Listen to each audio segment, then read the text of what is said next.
પ્રમોદ, આપણા દીકરાને બહુ બેવ કેટલા નફ્ફટ છે.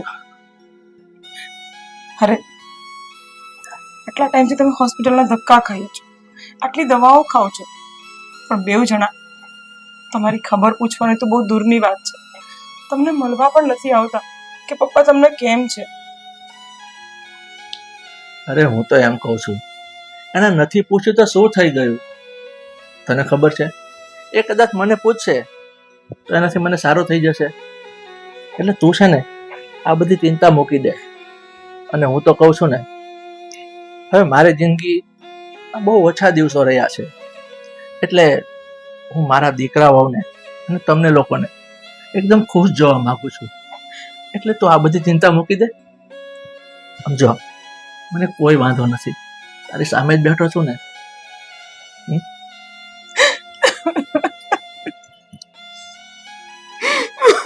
અરુણા, મારી વાત સાંભળ. તું શું કામ આટલું બધું રડે છે? મેં તને કહ્યું ને, તું રડવાનું બંધ કર. આમ જો, હું તો એમ કહું છું, અમારી જિંદગીના છેલ્લા દિવસોમાં હું તને ખુશ જોવા માંગુ છું, તો તું હસી ખુશીથી મારી સાથે જીવી લે. આ શું બોલો છો તમે? ખુશ જોવા માંગો છો? અરે કેવી રીતે ખુશ રહો?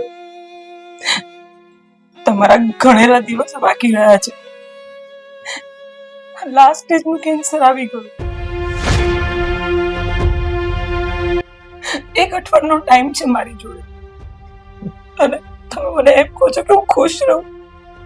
અરે એવી કઈ અભાગણી હોય જેના પતિનું મોત નગારા વાગતા હોય અને એની પત્ની ખુશ રહે?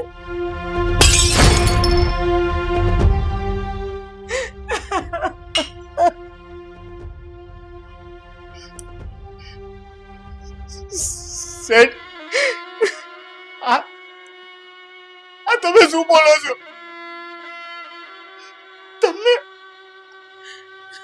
લાસ્ટ સ્ટેજનું કેન્સર છે. ડોક્ટરે ખાલી 8 દિવસ જ આપ્યા છે તમને.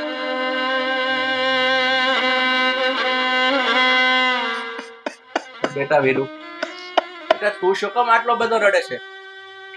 તને ખબર છે, આ જિંદગી અને મરણ એ આપણા હાથની વાત નથી. આજ સુધી મેં મારા પરિવારમાં કોઈને દુઃખી નથી કર્યા. બધાને મેં ખુશ રાખવાની કોશિશ કરી છે.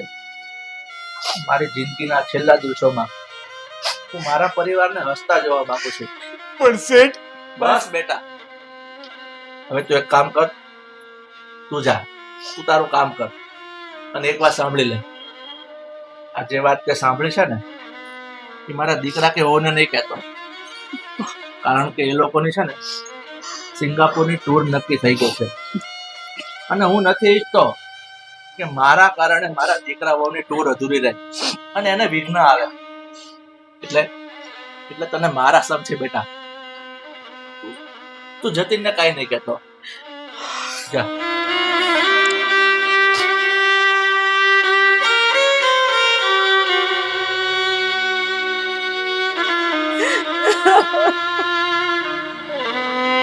બસ.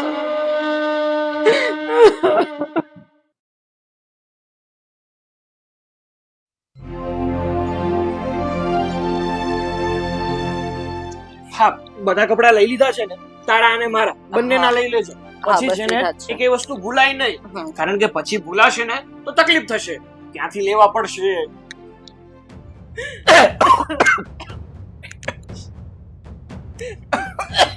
જતીનને બોલાવો. હા જતીન. એને નથી બોલાવા. પણ શું કામ ના બોલ? શું કામ ના બોલાવું એને? તને ખબર છે,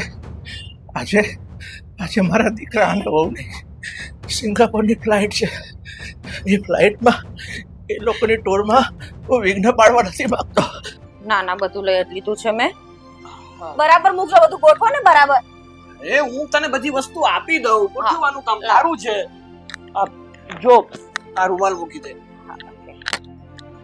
પછી આ મારા કપડા છે, એને અહીંયા મૂકી દે. એવું હોય ને તો બીજું બેગ છે ને એ બાજુની રૂમમાંથી લઈ લેજે. એ જ કરવું પડશે. એક બેગમાં કઈ બધું નહીં આવી જાય. મારા કપડા મૂકીશ કે તમારા? લાવો. અરે બંનેના મૂકવાના હોય, જવાનું બંનેને છે તો પછી બંનેની વસ્તુ મૂકવી પડે ને. વાતો કરે છે તું પણ. હા હવે મૂકો. નાના શેઠ, હા તમારા મમ્મી તમને બહાર બોલાવે છે. કેમ, કઈ કામ હતું? હા, જરાક આવજો ને. સારું, તું જા, હું આવું છું. અરે શું આવું છું? અરે એવું તો શું કામ છે મમ્મીને? એને કઈ કામ નહીં હોય. અને એને કહી દો કે અમારે હમણાં સિંગાપુર જવાની ફ્લાઇટ નો ટાઈમ થાય છે, બરાબર ને? પેકિંગ કરીએ છીએ. અરે પણ તું પેકિંગ કરે જ છે ને, અને બધી વસ્તુ પણ મેં તને અંબાવી દીધી, ખાલી બેગમાં મૂકવાની જ છે. તું મૂકે ત્યાં સુધીમાં હું મળીને આવતો રહું. અરે પણ નથી જવું અહીંયા, હું એકલી એકલી કેટલું પેકિંગ કરું? એને કઈ કામ નહીં હોય. હમણાં કહેશે માથું દુખે છે તારા પપ્પાને, દવા લઈ આવી દે, આ કરી દે, તે કરી દે. એમાં ટાઈમ વેસ્ટ કરવો છે ને, કરતા આમાં ધ્યાન આપો ને.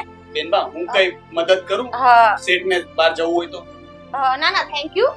એ અહીંયા જ રહે છે ને, તું બહાર જા ને, જો એને માથું દુખતું હોય કે કઈ મેડિસિન જોતી હોય ને તો તું જા લઈ આવી દે અને આપી દે એને, ઠીક છે ને? કહી દે એની પાસે ટાઈમ નથી. જા જા ફટાફટ જા, જલ્દી.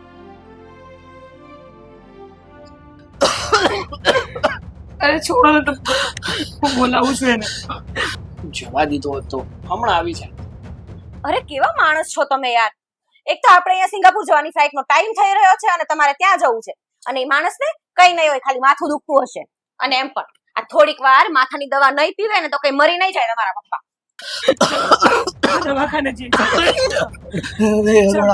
અરે ચાલો, નહીં ચાલો, બતાવો. જતીન, વીરુ, શેઠ, શેઠ, શેઠ, વીરુ જો. મોટા શેઠ. જતીન, જતીન. શેઠ, મોટા શેઠ. શું થયું પપ્પાને? નાના શેઠ જોવો ને, મોટા શેઠ કઈ બોલતા નથી. પપ્પા, પપ્પા, પપ્પા, પપ્પા, પપ્પા, પપ્પા, પપ્પા ઉભા થાવ. પપ્પા. હે ભગવાન, હજુ આ કેટલી પેકિંગ કરવાની બાકી છે? ફ્લાઇટ નો ટાઈમ થાય છે અને આ લોકોના એન્ડમાં નાટક ચાલુ થઈ ગયા. અધગંધીનો બાકી છે ખાલી, બસ. જોયા વગર એ છૂટકો નથી. ખબર નહીં હું નવું કર્યું કઈ. પપ્પા ઉભા થાવ. પપ્પા, પપ્પા, પપ્પા ઉભા થાવ. અરે આ તમે લોકોએ શું ભવડા આપ્યા છે યાર એન્ડમાં? જતીન તમને ખબર છે કે આપણી ફ્લાઇટ નો ટાઈમ થઈ રહ્યો છે, એન્ડ છે, મોડું થશે, આપણે ચાલો ને. પપ્પા, પપ્પા ઉભા થાવ. પપ્પા, પપ્પા ઉભા થાવ. પપ્પા, પપ્પા બસ યાર. પપ્પા. ચાલો ને હવે જતીન યાર, આ શું નાટક આપ્યા છે તમે લોકોએ? આ ઘડિયાળમાં કેટલા વાગ્યા? મોડું થાય છે, ફ્લાઇટ મિસ થઈ જશે આપણી. ચાલો.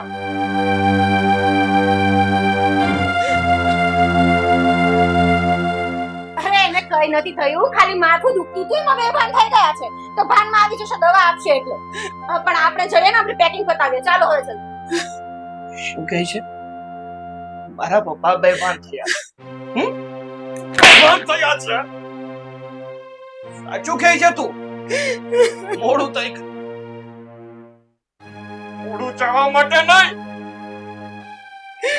મારા પપ્પાનો જીવ બચાવવા માટે મોડું થઈ ગયું. મરી ગયા છે મારા પપ્પા.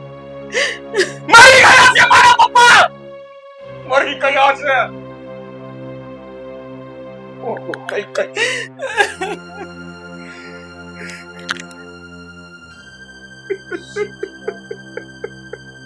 પપ્પાને પણ આજે જ મરવાનું હતું.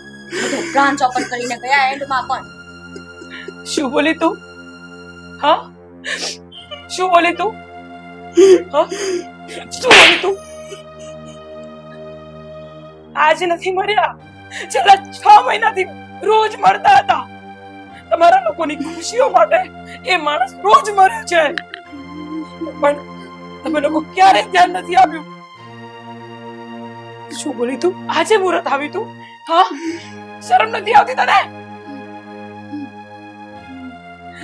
રોજ રોજ હસતા હસતા પણ આ માણસ મરતો હતો. ખબર છે કેમ? તમારા લોકોની મોઢા પર સ્માઈલ ન જાય ને એટલા માટે, તમારા લોકોની ખુશી માટે. રોજ કડવા ઝેરના ઘૂંટડા પીતો હતો. અને આજે તું એવું કહે છે કે આજે મુહૂર્ત આવી ગયું? શું જોઈને બોલે છે તું?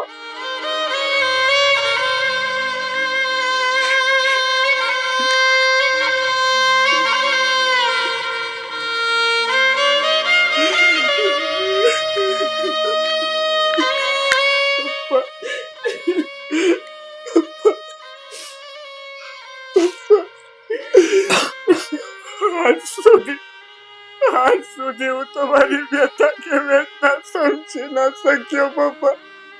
તમારી વ્યથા કે વેદના સમજી ના શક્યો પપ્પા. તમને આટલી મોટી બીમારી હતી છતાંય તમે તમારા દીકરાને જણાવ્યું નહીં પપ્પા. શું કામ પપ્પા? તમે શું કામ જણાવ્યું નહીં પપ્પા? તમે શું કામ મને આંધળીમાં રાખ્યો? મારી જે પણ જીદ હતી એને શું કામ પપ્પા તમે પૂરી કરી? શું કામ મારો પડતો બોલ ઝીલ્યો પપ્પા? શું કામ મારો પડતો બોલ ઝીલ્યો? દીકરો જ્યારે મોટો થાય ત્યારે બાપની લાગણી બનતો હોય છે, એના ખરા સમયોની મદદ કરતો હોય છે. તમારી મદદ કરવાની તો દૂર પણ તમારું મૃત્યુ થયું ત્યારે છેલ્લી વાર તમને મળી પણ ના શક્યો પપ્પા. મને માફ કરી દો પપ્પા. મને માફ કરી દો. ભગવાન હતા આ વ્યક્તિ, ભગવાન હતો મારા માટે. આ ઘરમાં ભલે હું નોકર બનીને રહેતો હતો પણ એને મને ક્યારેય નોકર નથી માન્યો.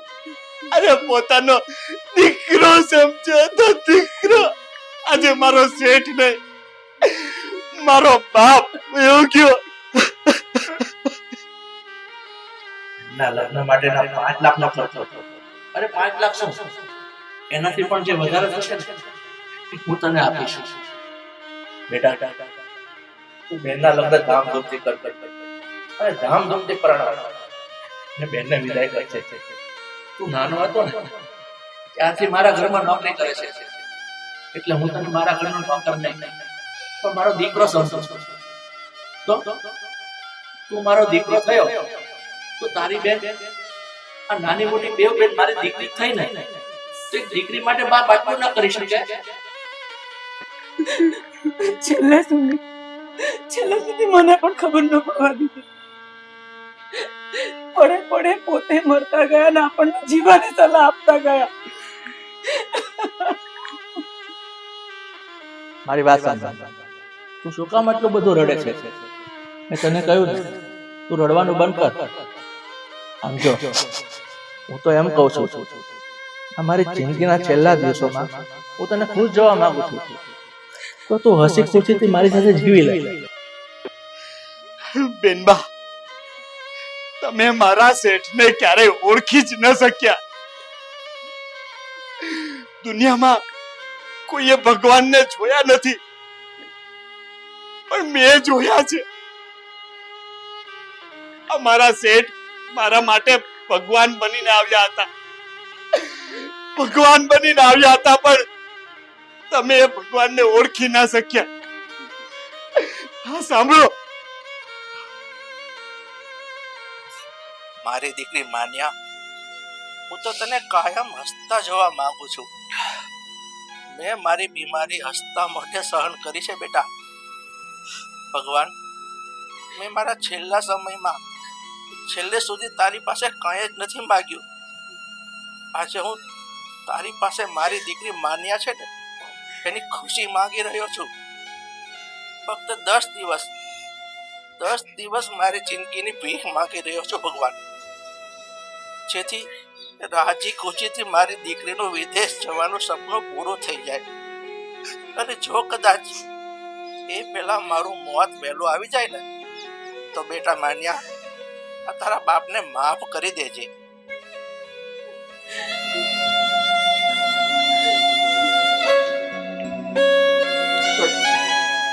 આ ઓડિયો તારી પાસે ક્યાંથી આવી?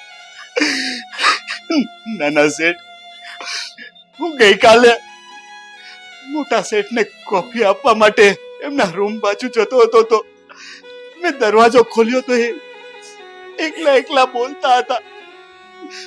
મેં એ બધું મારા મોબાઈલમાં રેકોર્ડ કરી લીધું હતું.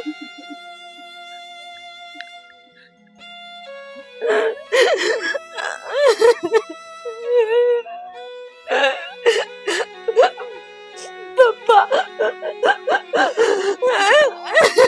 હું તમારી દીકરી કહેવાની લાયક જ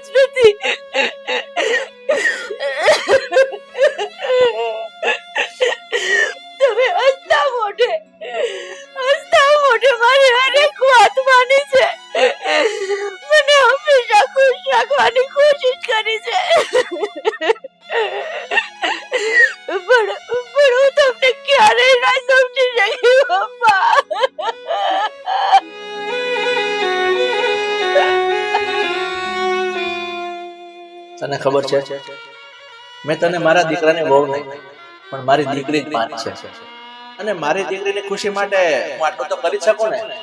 અને બીજી એક વાત ખાસ કહી દઉં તને બેટા, આ 3 લાખ શું પણ તારે વધારે જરૂર પડે ને તો મારું એટીએમ કાર્ડ છે ને એ પણ સાથે લેતી જજે, એટલે જરૂર પડે ને તો એમાંથી લઈ લે. બસ હવે રાજી?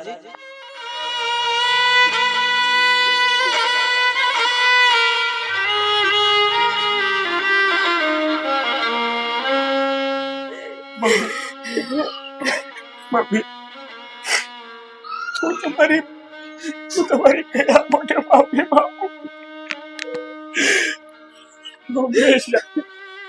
હંમેશા અમે લોકો તમને ધુતકારતા રહ્યા. જેટલી વાર તમે અમારી પાસે મદદ માંગવાની કોશિશ કરીને કોઈ દિવસ તમે તમારી મદદ નથી કરી મમ્મી. મારા પપ્પાએ અને તમે તો હંમેશા અમને ખુશ રાખવાની કોશિશ કરી છે.